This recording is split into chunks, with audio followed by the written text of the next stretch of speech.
Me venía hablando con un tema que quiero compartir en esta mañana. Algo había hablado de esto el viernes en el retiro del grupo de adoración y siguió trabajando esto en mí y decidí que quería compartirlo. Pero vamos a leer en nuestras Biblias Éxodo, el capítulo 33, versículo 14, que dice lo siguiente: y él dijo, es decir, Dios, mi presencia irá contigo y te daré descanso.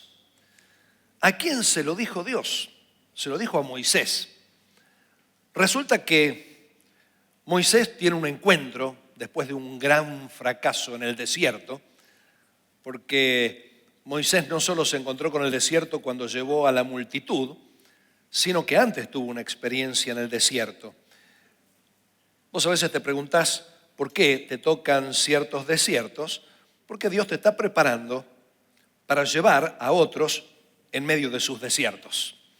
Para Moisés el desierto en el que estaba transitando con el pueblo de Israel no era cosa nueva, sabía de qué se trataba y por eso él podía ser el guía, a quien Dios había llamado. Pero antes le había tocado ese otro desierto donde se le aparece el Señor y el Señor le dice: tenés que ir a hablar con Faraón para que deje salir a mi pueblo. Y Moisés dice: ¿pero quién sos vos? ¿Quién sos? ¿En nombre de quién voy a hablar a Faraón? Y Dios le dice: bueno, vos a Faraón decirle que soy el que soy, te manda. ¿Te imaginas Moisés diciendo: soy el que soy, me manda Faraón? ¿Qué me estoy perdiendo de esto? Es decir, el que tiene existencia, el que es real, el verdadero, quiere decir Jehová, Yahvé o la pronunciación que se le quiera dar, pero el que es, el que existe, el que es realidad, en contraste con tantos dioses que los seres humanos se inventan, ¿no es así? Y ahora Moisés, cuando ya tiene que llevar al pueblo, le dice al Señor: mira, yo todavía no te conozco del todo.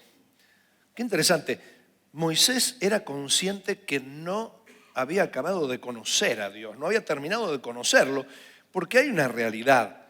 Si alguien dice que conoce absolutamente a Dios, es o que Dios es demasiado bajito o que es demasiado grande el que dice conocerlo, y ninguna de las dos cosas es reales.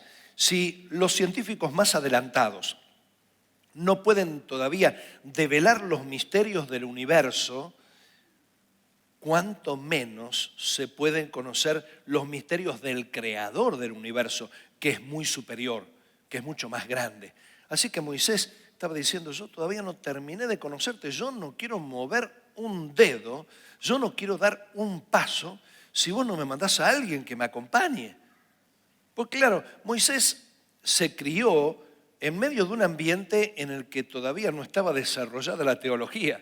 Es decir, él estaba descubriendo tantas cosas nuevas de Dios, así que él no sabía que Dios no es un Dios inventado por los hombres, un Dios territorial, sino que Moisés estaba en ese aprendizaje y ahí es cuando Dios le dice: no te preocupes, mi presencia va a ir con vos, yo te voy a acompañar. Entonces, en los momentos duros, difíciles, que no puedas sobrellevar, no te preocupes, yo lo voy a hacer por vos. Así que esta fue la promesa que el Señor le dio a Moisés: mi presencia irá contigo y te daré descanso. Y ya quédate con esa palabra, ¿no? Momentáneamente, pero quiero que la repitas. Cerrá los ojos y repetí esto: mi presencia irá contigo y te daré descanso. A ver, tenemos otra vez: mi presencia irá contigo y te daré descanso. Bueno, abrilo, no te me quedes dormido en la reunión. Bien. Dios te va a acompañar y vas a descansar en Él. Pero esto de la presencia de Dios, ¿no? ¿Qué es? ¿Con cuánta frecuencia solemos decir: descendió la presencia del Señor? Uno dice: ¿cómo es esto? ¿Será que antes no estaba? Hasta nuestras predicaciones, si descendió la presencia del Señor. Otras veces nosotros: el Señor, desciende con tu presencia, lléname con tu presencia. Y si no sentimos nada ese día, decimos: hoy no pasa naranja. Bueno, no, lo decimos con lenguaje litúrgico. Hoy la presencia de Dios no estaba. Cosa rara, ¿no? ¿Será que tenemos que recurrir a alguna fórmula mágica, algún abracadabra espiritual para que Dios descienda? Para que traiga la presencia. ¿Será que hay que apretar algún botoncito celestial para que baje la presencia de Dios? ¿Será que Dios tiene momentos de vacaciones, que Dios atiende en ciertos horarios, que otros horarios no? La Biblia nos dice una verdad acerca de Dios. Dios es un Dios omnipresente, que quiere decir que Dios está en todas partes. Esto es maravilloso. Esto lo dice el Salmo 139, versículo 7, que dice: ¿a dónde me iré de tu espíritu y a dónde huiré de tu presencia? Y dice, aunque me vaya lejos, ahí estás, y aunque me vaya por otro lado, es una realidad. Nuestro Dios es un Dios que está en todas partes. Y Jesús mismo dijo, he aquí yo estoy con vosotros todos los días, de lunes a viernes, de 8 a 17 en horario de oficina. Así dice el Señor. Y aquí yo estoy con vosotros todos los días hasta el fin del mundo. Si 2 o 3 se reunieran en mi nombre, allí estoy yo poniendo una cámara por Zoom. No, en medio de ellos. Entonces, ¿qué es esto de que la presencia está o la presencia no está? ¿Que la presencia desciende o no desciende? ¿Habrá alguna contradicción en la Biblia? ¿O los que predicamos caemos en alguna contradicción? Bueno, me puse a investigar cada vez que aparece la palabra presencia y me sorprendió la cantidad de veces que en la Biblia se emplea este sustantivo presencia y los significados que tiene. Para nosotros presencia significa estar presente. Si está, acá hay una presencia, quiere decir hay alguien presente. Pero lo que se traduce como presencia en nuestras Biblias no significa que hay alguien que está presente, sino que la palabra presencia, por ejemplo, se traduce como superficie.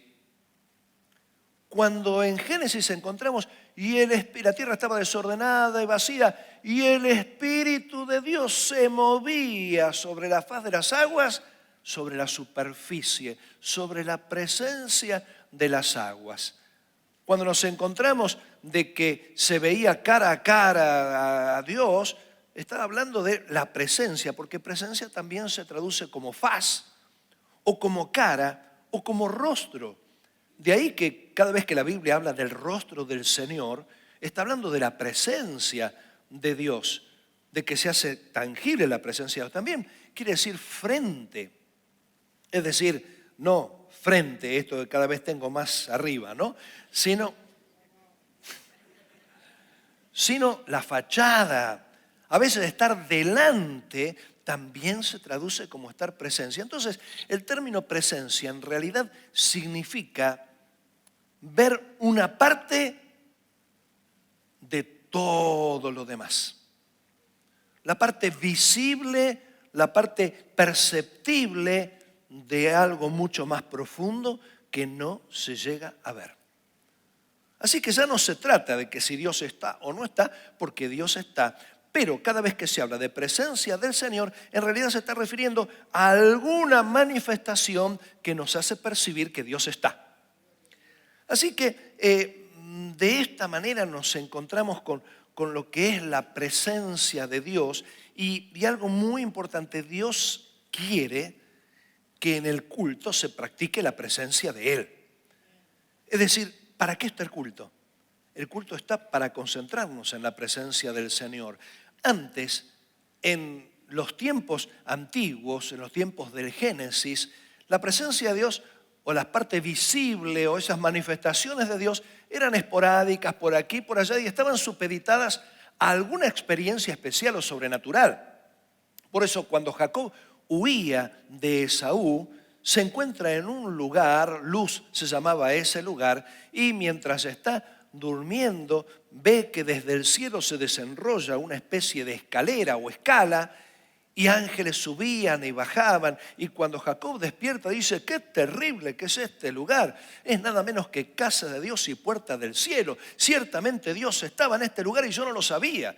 Jacob era otro que estaba luchando con el pensamiento. Dios era un Dios territorial, un Dios que está en un lugar a la vez. ¿Cómo es esto? Y ahí Jacob se da cuenta que Dios es un Dios que está en todas partes, al punto que a ese lugar, para recordarlo, le llamó Betel y puso un altar.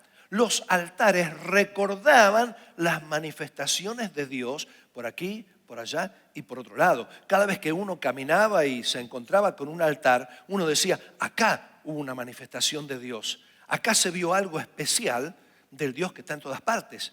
Pero Dios no quería que solamente se lo identificase con las manifestaciones sobrenaturales, así que Dios instituyó el tabernáculo.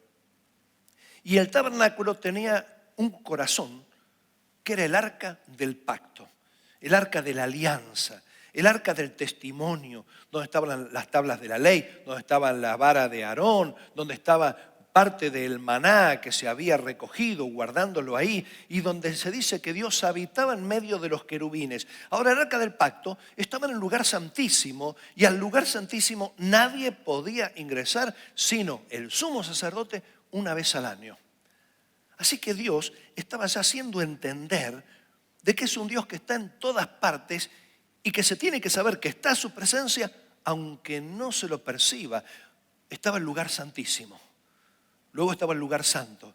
Estaba toda la congregación. La gente decía, ahí está Dios, yo no puedo verlo, yo no puedo ver ninguna manifestación especial, pero Dios está porque Dios quiere que aprendamos a percibirlo, no solamente cuando hay cosas explosivas, pirotecnias, sino Dios quiere que aprendamos a percibirlo, que seamos lo suficientemente sensibles como para percibirlo también en los momentos de silencio, en los momentos en los que no pasa naranja. En el tabernáculo la gente estaba en ese lugar, ahí está Dios, pero yo no puedo verlo, pero está, yo sé que está.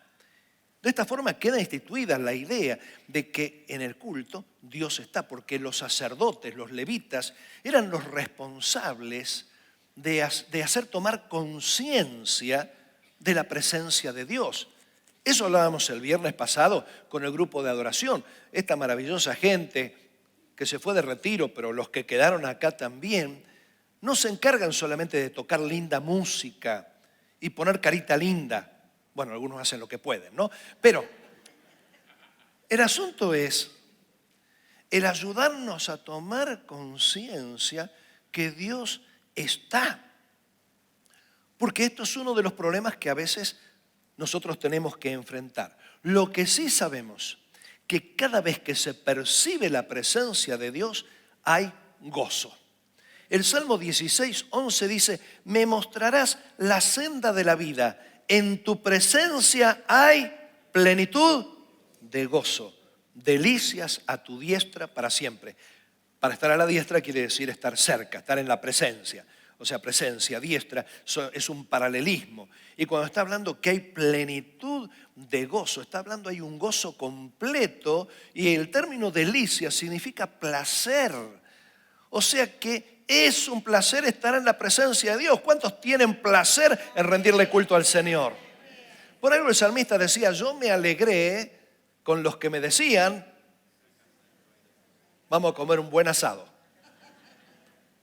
Este no lo sabía, no está anotado, entonces ahí se te borró el cassette. Yo me alegré con los que me decían, a la casa de Jehová iremos. ¿Por qué? Porque para el salmista rendir culto era tomar conciencia de la presencia de Dios, y esto le traía gozo. Por eso él decía, más vale un día dentro de tus atrios que 1000 días fuera de ellos. Porque la presencia de Dios se la asociaba con la alegría. El Salmo 21:6 dice, porque lo has bendecido para siempre, lo llenaste de alegría con tu presencia. Es inevitable percibir que Dios está y sentir alegría. Uno no puede sacarse de encima la alegría cuando está con el Señor. Por eso cuando uno vive en la presencia del Señor, uno vive ese gozo. Por eso Pablo podía decir con tanta autoridad, regocijaos, otra vez os digo, regocijaos en el Señor siempre, gozaos en el Señor siempre. ¿Por qué? Porque cuando uno vive en la presencia del Señor, uno aprende a tener alegría. Pero también La presencia de Dios se asocia con el bienestar y con la justicia.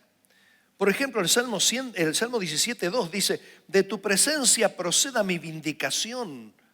Vean tus ojos la rectitud. Cuando uno empieza a enfrentar ciertas injusticias en la vida, uno es como que está diciendo: Señor, necesito que muestres algo. Necesito que hagas algo, que te hagas patente a mí. Viene ese famoso salmo que dice: Señor, restáuranos y haz resplandecer tu rostro y seremos salvos. Ese hacer resplandecer tu rostro hace sentir tu presencia en medio de este silencio, en medio de esta situación límite. Necesito percibir que estás. El salmista David, cuando había caído en pecado y sintió que el Espíritu Santo lo había dejado, no estaba ya trabajando en él, se había insensibilizado, ora y clama con verdadero dolor, diciendo: no me eches de tu presencia, ni quites de mí tu Santo Espíritu. Porque cuando uno está en la injusticia, es muy difícil que uno perciba la presencia de Dios. O mejor dicho, cuando uno no percibe la presencia de Dios, fácilmente puede caer en la injusticia, porque dice: Dios no está, y ahora ¿quién podrá salvarme? Y el chapulín colorado no va a decir yo. Entonces, lo hago por mis propios medios. O sea que la presencia de Dios, esa manifestación de un aspecto de toda la realidad de Dios que está siempre, es necesario para nuestra vida. ¿Cómo percibir la presencia de Dios? ¿Cómo practicar nosotros la presencia de Dios?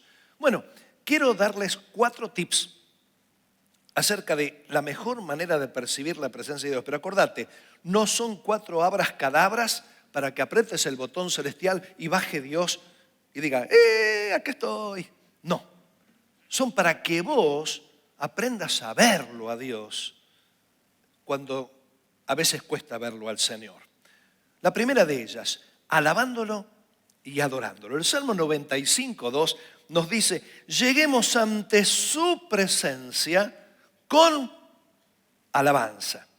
Aclamémosle con cánticos. Qué lindo esto de aclamar a Dios, llegar ante su presencia con alabanza.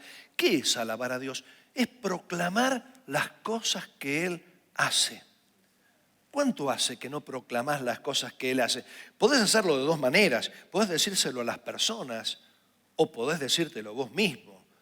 Cuando dice el Salmo: bendice alma mía Jehová, bendiga todo mi ser su santo nombre. Diré yo, alma mía, ¿por qué he de abatirme? ¿O por qué te abates, oh alma mía? Es decir, de vez en cuando las alabanzas a Dios, que son la publicación de las obras de Dios, no solo se los decís a las personas, sino que tenés que aprender a decírtelo a vos mismo. Porque a veces nos falta eso. Comentaba en la primera reunión que hubo una oportunidad en mi vida en la que veía un panorama muy, muy tétrico, espantoso. Veía destrucción, no veía la luz al final del túnel, no había ni un rayito de sol. Era un momento de angustia, era un momento de abatimiento, no le encontraba la salida a un montón de situaciones que se habían confabulado todas. Parecía que todos los cañones estaban apuntándome, era mi percepción, no es que estaba en medio de alguna guerra, sino que era la percepción que tenía, estaba realmente angustiado y justo me había tocado hacer un viaje largo con el auto, viajar solo, y cuando viajo solo tengo el mejor momento para orar, cantar. Bueno, siempre me lo paso orando y cantando, porque, ojo, para alabar a Dios no solamente hace falta cantar. A mí me encanta cantar, ¿no? En la ducha canto, pero maravillosamente bien. Y le he pedido a Silvia que me ponga como solista en el coro, y yo no sé por qué me cambia de tema siempre ella, ¿no? Me habla de otra cosa. Pero no solamente uno alaba a Dios cantándolo. En esa ocasión, mientras iba conduciendo el auto, empecé a rebobinar mi vida desde cuando tenía memoria y de cosas que me contaron, y empecé a decir: Señor, por este detalle te doy gracias. Y te doy gracias por esto, y por lo otro, y por lo otro. Y empecé a decir las cosas que Dios había hecho. Y no llegué a los 14 años, que fue cuando conocí a Jesús, que ahí mis ojos rompieron en llanto y pude sentir la maravillosa presencia de Dios. Era alabándolo al Señor. Cuando Juan estaba en la isla de Patmos, nos dice que le apareció el Señor, pero no es que Juan estaba mirando una buena serie de Netflix y ahí le apareció el Señor. No pretendas que el Señor te aparezca cuando estás en algún momento de esparcimiento, aunque podría hacerlo, ¿no? Que te agarre de sorpresa. Pero Juan estaba en el Espíritu en el día del Señor. Juan estaba adorando al Señor, porque cuando uno alaba al Señor y proclama las grandezas de Dios, las cosas que Dios hace, uno termina después adorándolo, porque uno no puede sentir menos que gratitud y deuda hacia el Señor. Primero empezás cantando las grandezas o contando las grandezas de Dios, pero luego terminás agradeciéndole y adorándolo al Señor por lo que Él hace. Uno empieza diciendo las cosas tremendas que Dios hace y uno termina doblando sus rodillas postrado, diciéndole lo bueno que es y lo agradecido que uno le está. Necesitamos practicar la alabanza y la adoración. Ahora, cuidado, ¿con qué frecuencia vos utilizás el término gracias a Dios? Porque esto es lo otro que necesitamos introducir dentro de la alabanza y la adoración, la gratitud. ¿Cuántas veces por día vos decís gracias a Dios?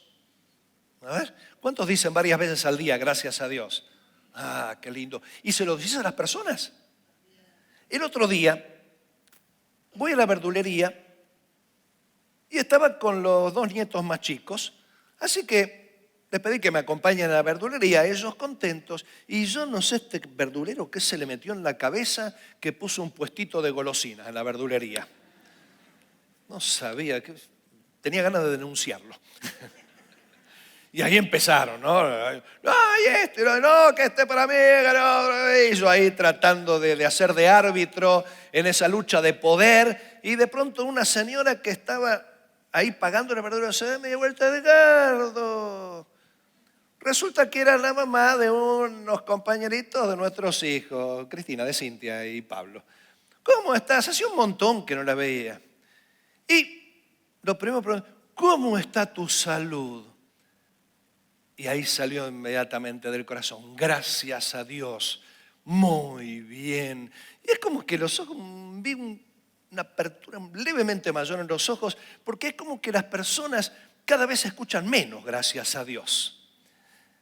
Y dije, qué lindo, porque esto en esta ocasión quedó ahí en el diálogo y un montón de intercambios acerca de la familia, pero, ¿cuántas veces ese gracias a Dios nos abre las puertas para predicar el Evangelio de Jesucristo?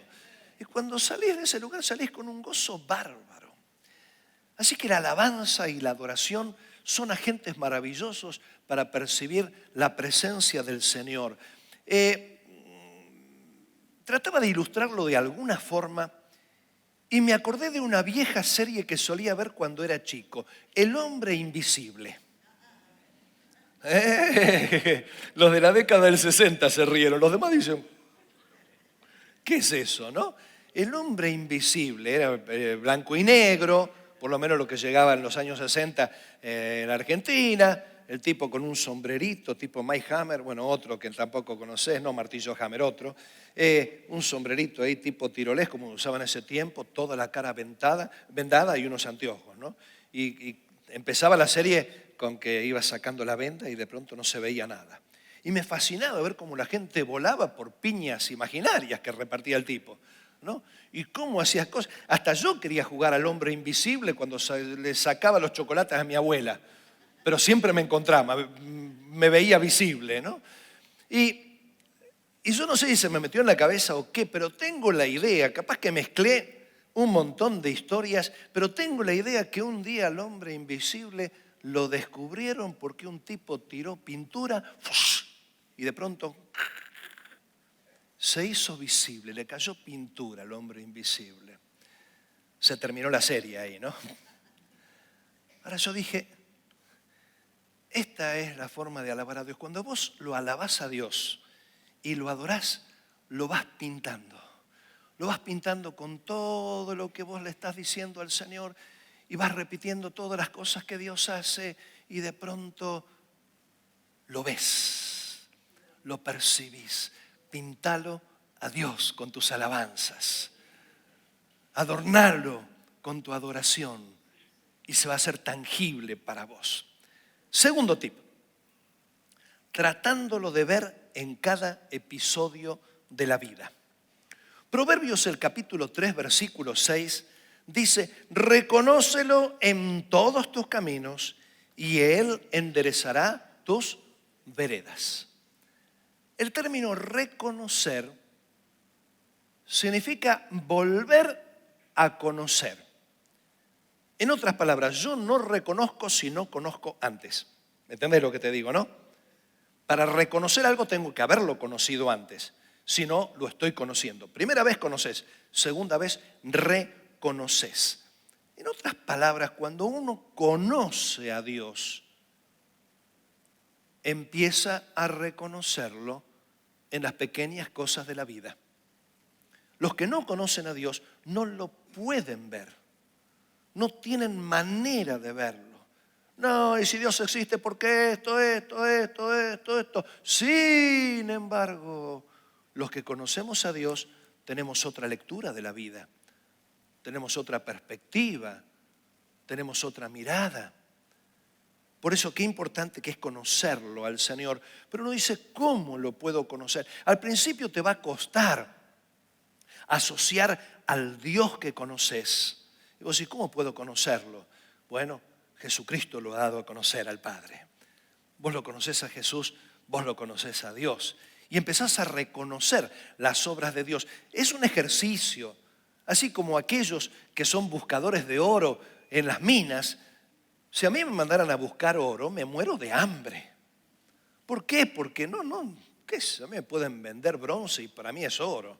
¿Qué es eso? Ya sabes, querés ganar dinero conmigo, vendeme oro, que yo cualquier cosa te puedo comprar.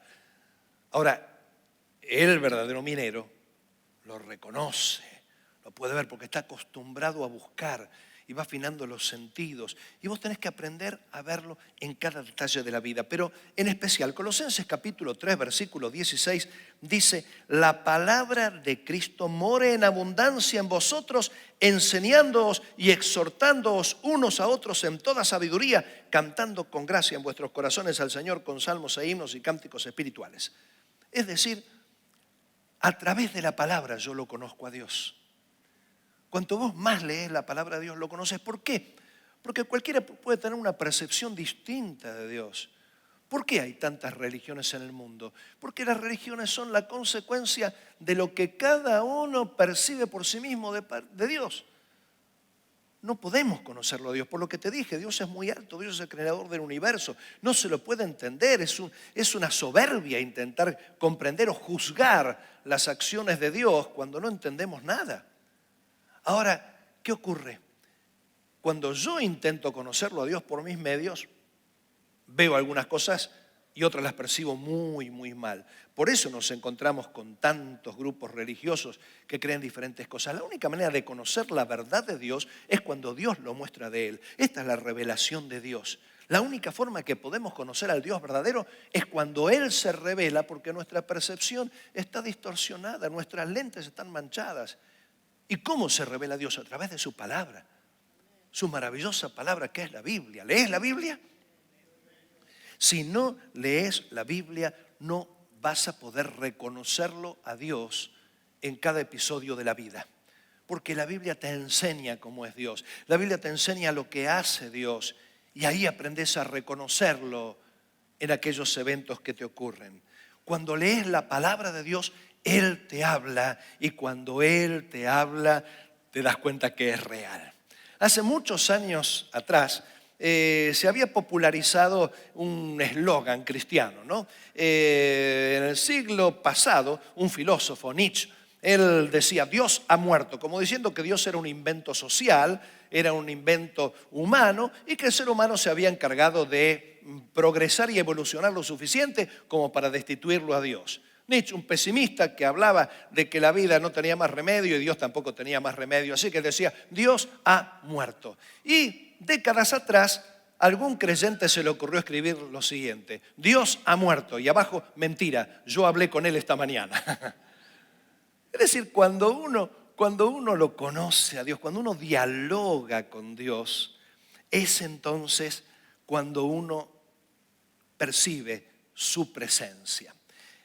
Juan el Bautista, él había presentado al Cordero de Dios. Dios le había mostrado que él era el Mesías. Pedro ya había dicho: tú eres el Cristo, el Hijo del Dios viviente, y Jesús se lo había afirmado. Era el Mesías. Para un judío, hablar del Mesías era hablar de un libertador. Hablar de un Salvador no era, para nosotros Mesías y Salvador, habla de alguien que nos dio vida eterna, alguien que nos sacó de los pecados. Pero este concepto recién aparece después de la resurrección de Jesús, con la predicación de los apóstoles que les cayó la ficha. Pero ni ellos antes se daban cuenta. Para ellos Mesías, libertador, Salvador, era el que los iba a librar de la injusticia que estaban viviendo bajo el imperio romano. Y ahí estaba Juan el Bautista, que el Señor había dicho: sobre el que descienda el Espíritu Santo, Él es. Y ahí Juan lo presentó. Y él dijo que no era digno de desatar la correa del calzado. Lo puso bien en alto a Jesús. Pero de pronto Juan, por predicar la justicia del reino de los cielos, Juan, por predicar la realidad de un Dios cuyo reino se había acercado porque el rey ya estaba en la tierra, es encarcelado por predicar la verdad. Y no solamente encarcelado como un día alguno puede pasar en una comisaría, encarcelado por largos días donde no había derechos humanos y donde algún soldado de confianza, tal vez convertido, le diría: Juan, no tenés para mucho acá, te van a matar. Porque ya se le habían jurado, porque Herodes lo iba a decapitar. Y ahí estaba Juan entre rejas. Y ve que Jesús está haciendo milagros por aquí, por allá, por el otro lado, pero no hace nada para quitar la injusticia de la tierra. Hasta que al final Juan estalla y manda mensajeros a preguntarle a Jesús: ¿eres tú el que había de venir o esperaremos también a otro? ¿Y cómo le responde Jesús? Jesús no le responde tratando de justificarse, tratando de decir: no, Juan, las cosas son de otra manera. Jesús le responde citando a Isaías. En otras palabras, Jesús no estaba para satisfacer las expectativas de Juan. Jesús estaba para vivir la palabra, porque era la palabra hecha carne. Y cuando vos querés que Dios cumpla tus expectativas, te vas a quedar en medio del silencio de Dios. Pero cuando vos querés que Dios te hable, Dios te va a hablar. Simplemente aferrate a la palabra de Dios y aprender a reconocerlo. Tercer tip. Me falta otro más, en 4 horas termino. Aprendiendo a orar. La oración es un diálogo con Dios. Varias veces lo he dicho. A veces nosotros hacemos de nuestra oración una válvula de escape. Señor, cambio y fuera. ¿Eso es diálogo? Esos eran los diálogos que mi madre tenía cuando tenía que levantarme en peso. Donde yo no podía decir ni mu, porque donde decía, era esa época, ahora no, ahora es distinto, ¿no? Pero el sopapo arreglaba todo en ese tiempo. Y así quedé.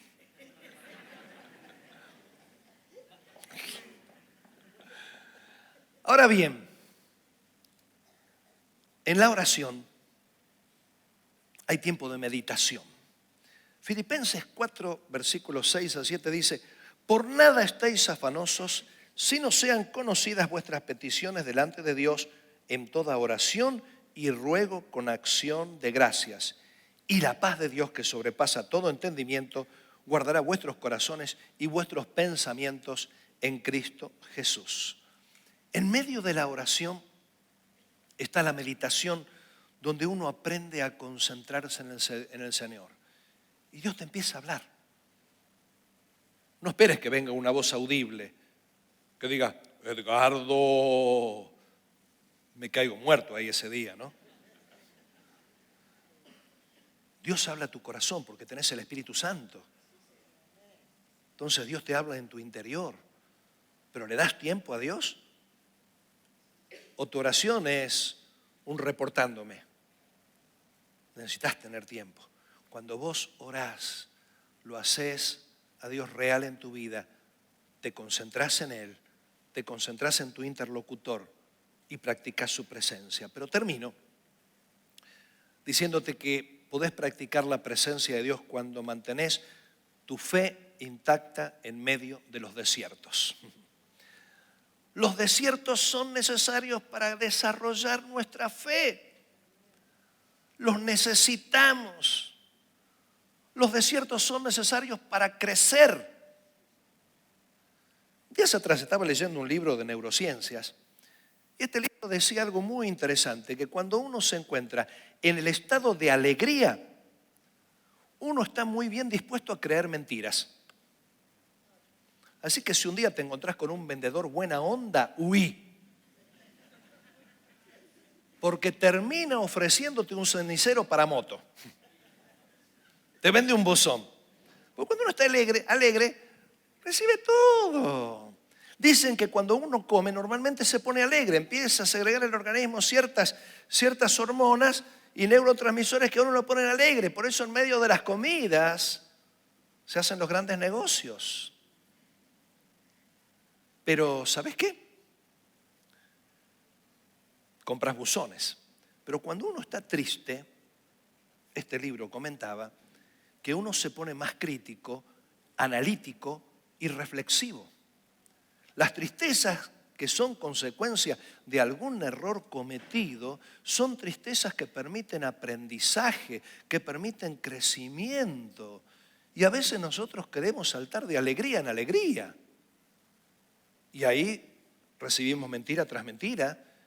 Y ahí decrecemos y retrocedemos. Pero cuando pasamos por los desiertos, llegan los momentos de meditar, los momentos de pensar, de reflexionar, de crecer. En los desiertos se hallan las peores pruebas, las peores tentaciones, pero ahí es donde desarrollamos la fe. En una congregación que visité hace unos días, comenté una experiencia común, ¿no? Me toca enseñar algunas materias y cuando tomás el examen, vos tenés que guardar silencio. En el momento del examen, el profe... Y nunca falta algún estudiante que, viste, no estudió nada y dice, otra que a danzar, a guitarrear. Entonces empieza el estudiante y el estudiante cuando quiere sacarte algo, a ver si le tirás una pista, te habla ambigüedades, a ver si... Entonces el estudiante... Y yo digo, este me está queriendo sacar una respuesta, así que le respondo... Y ahí, listo. Porque si vos se la regalás, no aprende más. En el silencio, uno crece en los desiertos. Cuando llega el invierno, el otoño y el invierno, vos ves esos árboles que parece que se secan. Pero cuando viene la primavera y el verano, te das cuenta que crecieron mucho más y que están mucho más vigorosos que antes.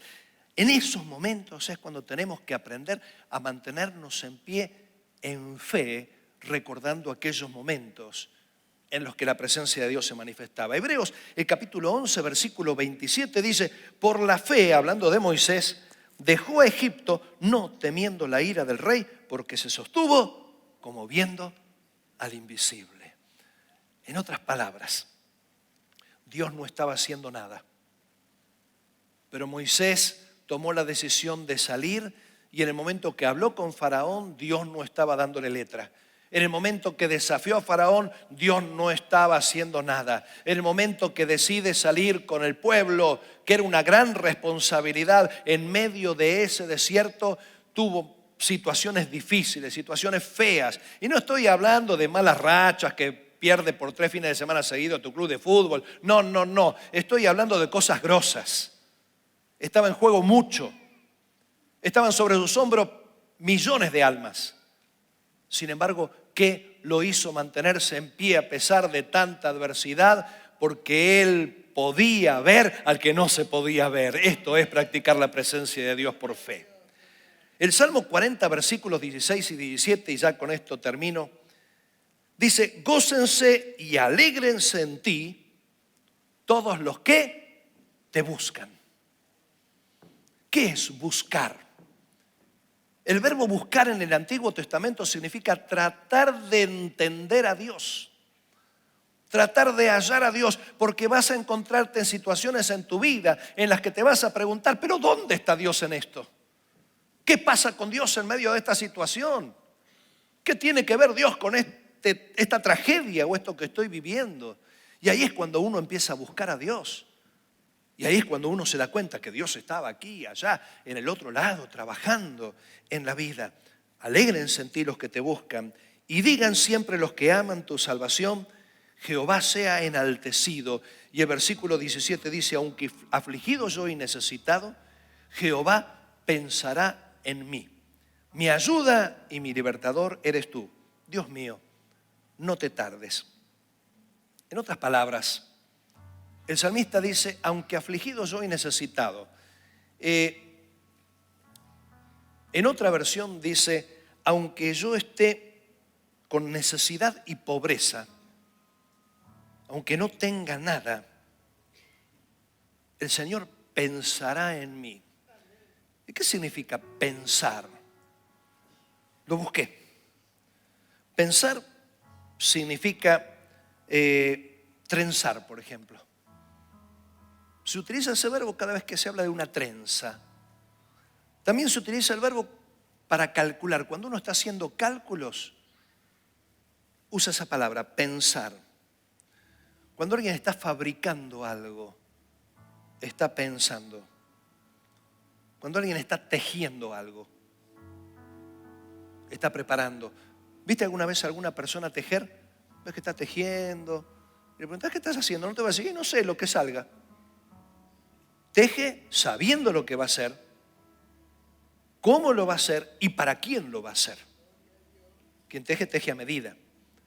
En los tiempos antiguos, el tejido de punto no era muy común. Es un desarrollo más de América que del Oriente. Era el tejido plano, donde estaba la cadena o urdimbre y estaba la trama. De ahí de urdimbre viene la famosa frase, estaba urdiendo una trampa. O de trama, estaba tramando un plan. ¿Qué estás tramando? ¿Qué estás urdiendo? ¿Qué estás tejiendo? ¿Qué nos dice el Salmo 40?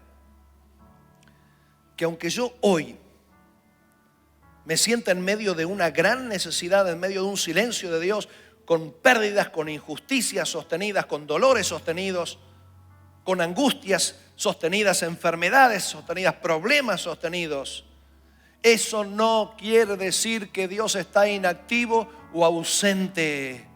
Aunque hoy yo estoy llorando, Dios está trabajando en un plan maravilloso y perfecto que mañana me hará reír y gozarme en la presencia de Él. Hoy llorás, mañana vas a reír. Y te vas a reír de lo que hoy te está haciendo llorar. Dios está, aunque no lo puedas ver. Dios está, aunque te cueste asociarlo con lo que te pasa. Dios está. Simplemente tenés que aprender a percibirlo. Qué fácil que es en el culto sentir la presencia de Dios. Lógico, si acá nos concentramos en el Señor. Los únicos que en el culto no sienten la presencia de Dios son los que se distraen de Dios y vienen pensando en que al otro día tienen que pagar la boleta de la luz. Los que al otro día tienen un plan maravilloso tienen que irse de vacaciones. Esos están con la cabeza en otro lado. No pasó nada. Los que se están concentrando demasiado en los problemas, como Pedro se concentró más en la tormenta que en Jesús cuando tenía que caminar por las aguas. A esos les puede ocurrir que no sientan la presencia de Dios. Pero en el culto, la presencia de Dios es tangible. Vemos un aspecto de la presencia de Dios. Dios siempre está, siempre estuvo, siempre estará, nunca va a faltar. Pero vos lo percibís en el culto, porque el culto es para Él. Pero ¿qué pasa entre el domingo y el jueves? Entre el domingo y el sábado, o entre el domingo y el otro domingo. ¿Qué pasa? ¿Qué pasa en medio de esos silencios? Aprendí a practicar la presencia de Dios. Aprendí a alabarlo, a adorarlo. Aprendí a verlo en medio de cada detalle de la vida. Aprendí a orar. Pero sobre todo aprendí a mantenerte firme, sabiendo que está, aunque no lo puedas ver porque estás en un desierto. Y aunque hace muchos días, tal vez semanas, que estaba pensando en este tema, ni hablé con el grupo de adoración, y justo la Una de las canciones que tenían preparadas, aunque no pueda ver, estás sobrando. Aquí estás. Y yo quiero invitarte a que la cantemos esta canción. Y vamos a repetir una y otra vez, aunque no pueda ver, estás sobrando, hasta que se nos grabe en la mente y salgamos de este lugar diciendo: Dios está. Dios está. Dios está en medio de ese silencio. Dios está en medio de ese desierto. Dios está en medio de esa angustia. Pónete de pie y vamos a cantar esta canción.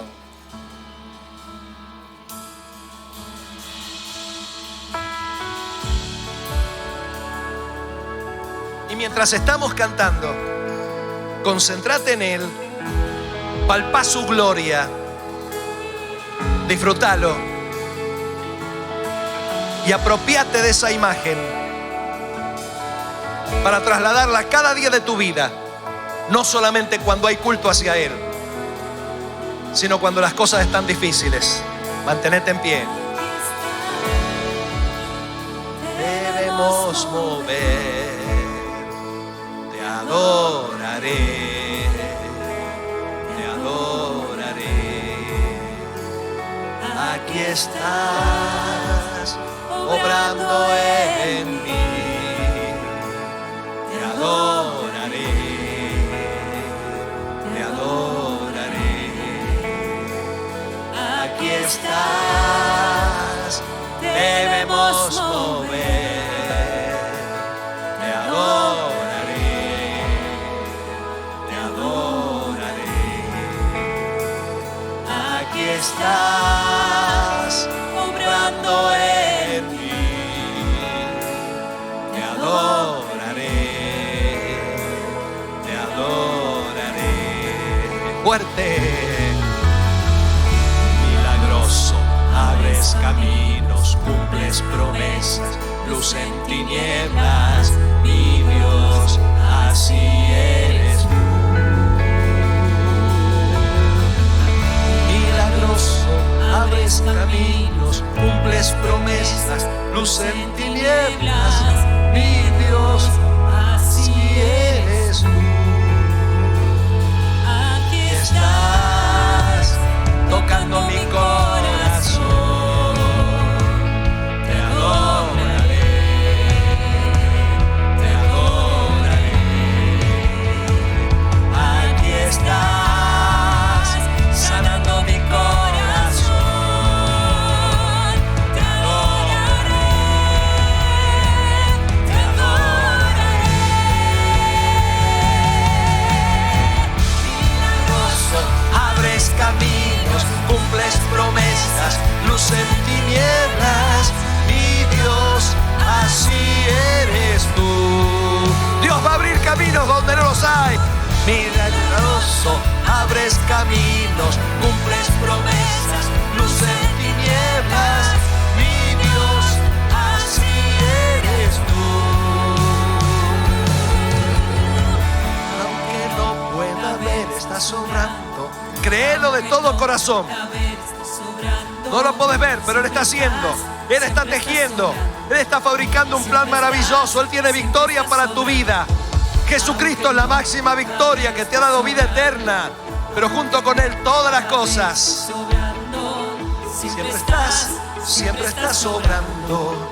Siempre estás sobrando.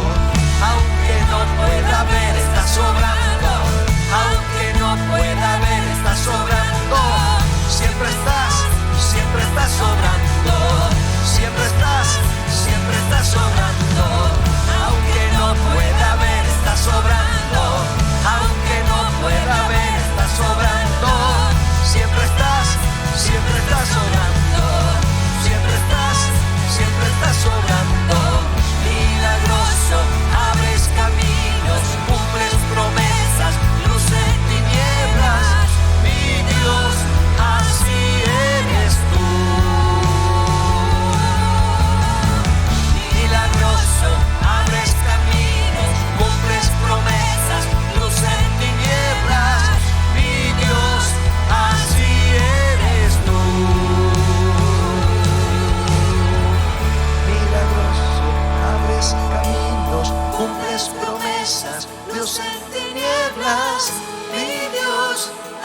Y a capela vamos a cantar. Aunque no pueda ver, estás sobrando. Aunque no pueda ver, estás sobrando. Aunque no pueda ver, estás sobrando. Siempre estás sobrando. Siempre estás sobrando. Bien fuerte las palmas. Grabalo en tu mente. Toda esta semana vas a repetirte esta frase, que no hace otra cosa que sintetizar lo que hemos dicho. Dios está obrando, aunque no lo puedas ver. Aunque no pueda ver, está sobrando. ¡Aleluya! ¡Sí! Siempre estás sobrando. Siempre estás. Y vas a ir con poder de Dios. Y vas a hablar palabra de Dios. Y Dios tiene victoria para tu vida. ¡Aleluya! Siempre estás sobrando. Siempre estás milagroso. Milagroso, abres caminos. No pueda ver, estás sobrando. Siempre estás milagroso ahora. Siempre estás sobrando. Milagroso, abres caminos. Cumples promesas, luz en tinieblas. Mi Dios, así eres tú. Milagroso, abres caminos. Cumples promesas, luz en tinieblas. Mi Dios, así eres tú. Señor,